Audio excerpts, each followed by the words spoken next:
If you're applying this cycle, this is your sign to start pre-writing those secondaries. If you don't know me, hi, my name is Alejandra. I am currently applying to medical school this cycle. I submitted my primaries at the very start, and I've started pre-writing a few of my secondaries, but I wanted to share with you all kind of the common themes that I've seen other people post about, as well as the themes that I've found within like the questions that I've seen for secondaries. Overall, I'd say there's about 8 different categories of secondary essays. These include diversity, adversity, why medicine, gap year or like short-term plans, leadership, any other clinical experiences or experiences that you might not have talked about in your primaries, long-term goals, and the COVID pandemic and how it impacted you.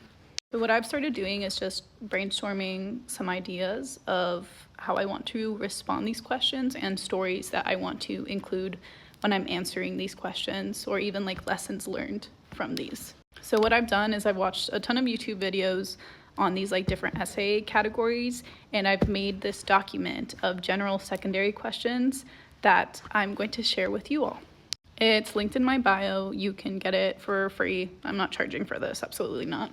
But it'll be really helpful in your structuring of secondaries, so that way you're not writing a million different things for each one, and you kind of have these baseline categories to base your secondaries off of when you start pre-writing them.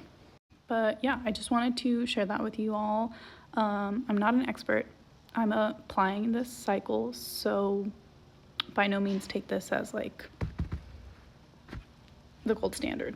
But hopefully this helps, and if you all have any questions, feel free to drop them in the comments. I'm happy to answer anything on like how I'm doing this. Yeah, and just give you all, or like just support each other along the way, because this process is so long.